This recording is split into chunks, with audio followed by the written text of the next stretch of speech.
And now, a Dice Tower digital review with Brian Hoyer. Hi, and welcome to another Dice Tower board game review. I'm Bill S. Preston. And I'm Ted Theodore Logan. Otherwise known as Brian. And Patrick, the guy who's occasionally behind the camera. This week we'll be taking a look at Star Trek Expeditions. Star Trek Expedition is a cooperative board game put out by WizKids Games. That's obviously based upon the Star Trek franchise. How does the game play? Does it really give you the feel of a Star Trek episode? Well, let's pop open the box and find out. It doesn't. Alright, let's take a look at the components and see what you get inside the box. First up we have the Captain's Log, otherwise known as the Key Missions. They're fairly thick, sturdy cardboard pieces, double-sided. You've got the Captain's Log Supplemental Deck, or the minor missions in the game. They're more flimsy cardstock. We'll get those out of the way. You've got your Discovery tokens over here. Come in two types. Got the player aid cards telling you what you can do on your turn. Those always come in handy when you're first learning a game. Your character cards, depending on which character you choose. The Stardate deck, which is basically events that will occur during the game as you're playing. The action and crew cards. A tracking board. Again, this one's fairly decent cardboard quality. Being a WizKid game, it wouldn't be complete if it did not have Clicks characters, which I'll move up so you can see. You've got your Captain Kirk, you've got your Spock, Uhura, and McCoy. Not a whole lot of options as far as characters go, but there's an expansion with more typical Clicks characters. You can turn the base as the game goes on, and their stats will change as you play. You know, you got the click sound. The paint is okay on them. I'm not super high on WizKids products as far as the quality goes and the paint job goes. There are two spaceships, however, that look much better than the characters. And then you've got some dice and a few other tokens. But what I really want to talk about is the board. If you're going to have a miniatures game, this epic intergalactic conflict, at least give me a real planet to explore. There is no artwork whatsoever on this besides a cheesy picture of the Starship Enterprise. The planet is shot from space, and the different regions of the planet are just dotted lines and random goofy shapes. That's it. That's the whole board. You won't add to it much, but you'll play some cards down, and then the board looks like this. Oh, that's so much more attractive to look at as you flip these over. Not a big fan of that at all. It does not give the feel of Star Trek. It doesn't match the theme. I don't really understand why they didn't put a little more effort into this. The committee who designed this really dropped the ball and did not at all live up to the Star Trek name. Okay, this is your basic board setup. Up here at the top, still on the Enterprise, is your crew members. We do have the expansion, but we're going to deal with the 4 crew members that we see here. Above them are the 2 spaceships, the Enterprise and the Klingons. And those will be doing a space battle during the game. We'll explain that here in a little bit. Those Captain Logs, or the sub-categoried quest cards, are spread throughout the board. You have the 9 required quests, the Rebel quests, the Politics quests, and the Energy quests, mixed in with a lot of secondary side quests in this board here hidden as you explore the planet. You have an Energized deck, and what the Energized deck allows you to do is during the game you can pull up special cards like these.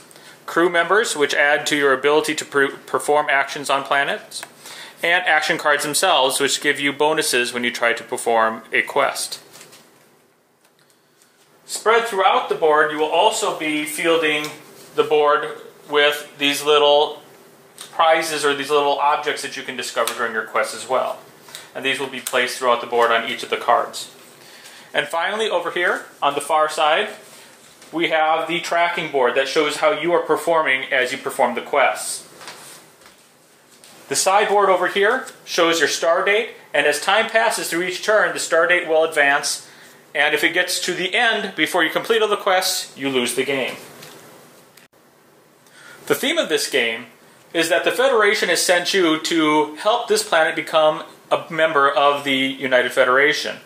However, when your crew members arrive, they seem a little hesitant to do that, and you're there to try to figure out why that is and to convince them to join the Federation.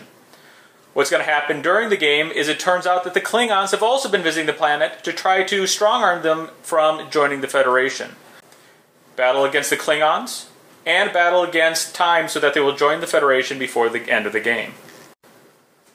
This game is played in series of turns. On each player's turn, the first thing they're going to do is they're going to flip over a Stardate card. Now the Stardate card has several pieces of information that are important on it. At the top, the 4 tells you that my character will be able to take 4 different actions this turn. And then you have the choice of playing an easy, a mid, or a high level game. Each of the colors represents a different level. An easy game means you would only do the markings in the blue.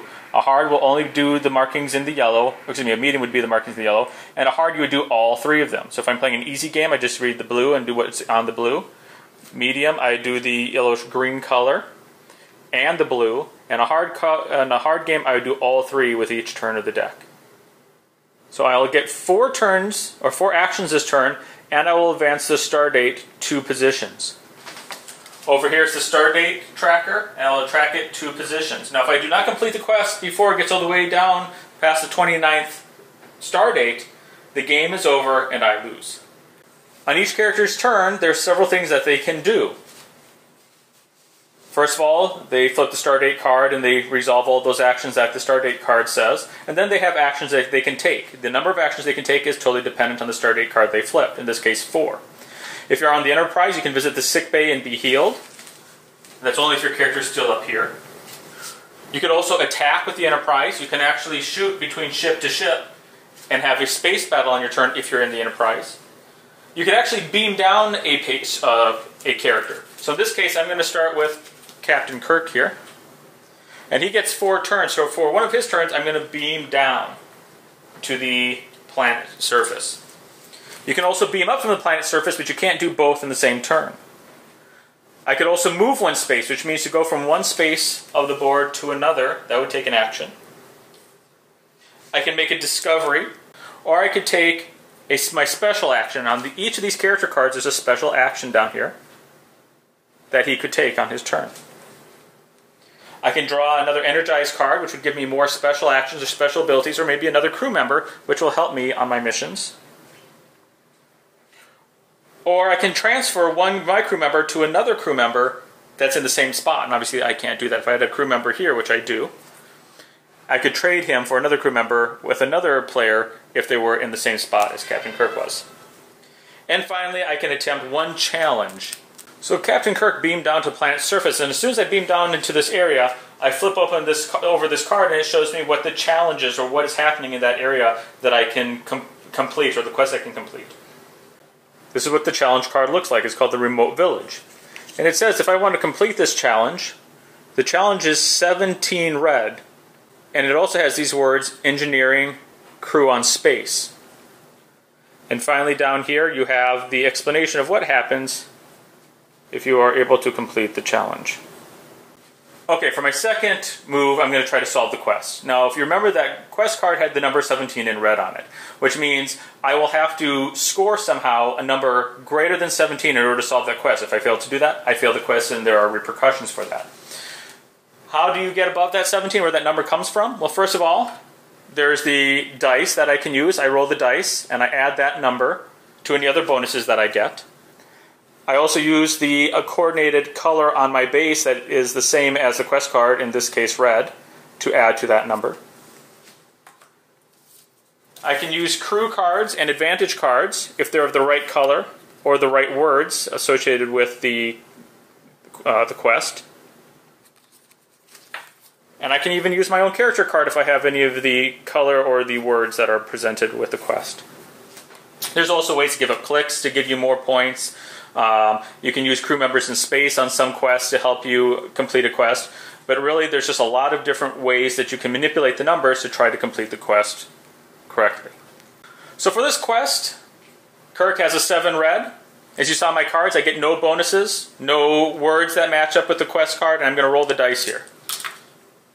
And I get a 7 plus 4, which is 11, plus a 7 on Kirk's base gives him an 18. He successfully completes the quest. If you notice, the 6-sided dice has an interesting number space on it. Instead of number 6, we have a 7 minus 1. Well, that 7 means you rolled a 7 on that dice, but the minus 1 means you automatically take 1 click of damage for doing an impressive action. Basically, your character is worn out. Since I completed the quest, I now can reap the benefits. If you notice, there's 2 benefits. If I got 23 or higher, which I did not, I rolled a 19. So since I rolled a 19, it says that I resort to digging a well, and I draw 3 energy cards as my reward. There are some supplemental cards that are much more important than others, and those are the cards that just say words like energy, or rebels, or politics. And when you flip one of those cards up, you go to the major quest cards, those hard cardboard stock cards, and you pull one of the major quests. These are how you advance through the game. These are the important quests that must be completed in order to successfully win the game. As you successfully complete quests in the game, it will inform you to add or subtract, if you do not successfully complete a quest, upon the politics, rebels, or ecology score tracker. The more quests you complete with the highest result, the higher you'll be up on the score tracker, the more likely you are to complete the game or to win the game with a favorable outcome. So, final thoughts on Star Trek Expeditions. Should we start with the pros or the cons? Let me go first. I really like Star Trek Expedition. It's a fast game. It's very easy to play. You can jump right into it. There's a lot there to give and take. It's actually a great family game. My children love it. I have a couple of teens that I get to sit down and play this game with. It's been a lot of fun for us. It's engaging enough to try to figure out what your strategy is, where you're going to place your pieces, what cards you're going to hold on to what point to either complete a side quest, complete one of the major quests. We've kind of enjoyed that type of gameplay. See, I disagree. I think you should never play this game with children. Why is that? Because they will hate you afterwards. I think that... I'm sorry, I'm a very physical person, and that board is... out of hundreds of board games I've seen, one of the worst design boards. You're judging the entire strategy based on the board. They gave this great, well-known, almost 40-year-old franchise to a well-known board game designer who does, let's face it, more quirky, abstract, or puzzle-type games, and it wasn't a good fit. It was not a good fit. He fulfilled it here. Poorly. No, he did not. He has the whole effect, the beaming down, solving quests, trying to figure out what is happening, how you can best meet the needs of your characters. It has the gameplay works. I didn't find it very exciting. Star Trek, there should be a little more, especially since they rebooted the movie, with that new movie, and they made it more action-oriented for a younger generation. This is not at all fast-paced. There's no action. Well, Star Trek, click, numbers, crunching. Star Trek was not about action. No, it was a great thought. It was a thinking game. Absolutely. That's what this game does. This is not a thinking game. It is too. It's all numbers. It's strategy. When are you going to play where? When are you going to use your resources? Star Trek is always about resource use. You're judging it based upon the fact you think. Can I ask you a question? Yes, you can ask me a question. Close to the same time this game came out, Elder Sign came out. Same thing. You visit a location, you have to meet certain criteria, you have to beat that to win the mission, only it had way better artwork, much higher quality components. It's a totally different theory. The tons of dice, it was gorgeous, it played just as fast, just as well. It was the same game, only much better. Which would you buy? Totally. I bought both. Well, you did. I played both. They're different themes. It's what you're looking at a theme. This has miniature characters in it. This has the movement pieces. This has the whole. It's a totally different thought process on utilization of your resources. It's an okay game, and it's not broken. It plays okay, but that's just it's an okay game. So on a scale of 1 to 5, 1 being terrible, we're just going to move on. 5 being okay, 10 being amazing.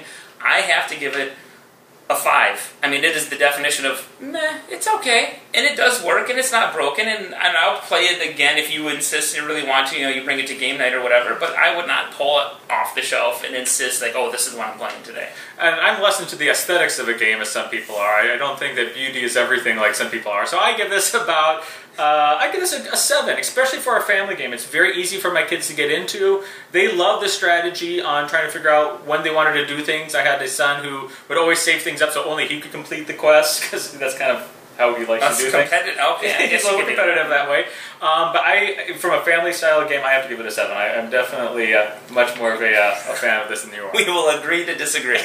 As always, feel free to see our other reviews on the dicetower.com, and also check out meeplesonmeeples.com, a new venture that we've started, a website where we kind of focus on the game of the week. We encourage other people to play along and post their thoughts on the game as we post our recap and game session and our thoughts, and we'll be putting other things up there, a podcast soon too. But like us on Facebook, that's Meeples on Meeples, they both end in S, and on Twitter it's Meeples on Meeple, that last S couldn't fit on. So like us on Facebook, Twitter, follow us. And until the meantime, I'm Patrick, and I'm Brian, the guy who's always wrong, and we'll see you next time. Don't play this game. Thanks for watching our review today. For more information about board games, as well as the #1 board game audio podcast, check out dicetower.com for reviews, interviews, and more. I'm Eric Summerer, and you've been watching The Dice Tower.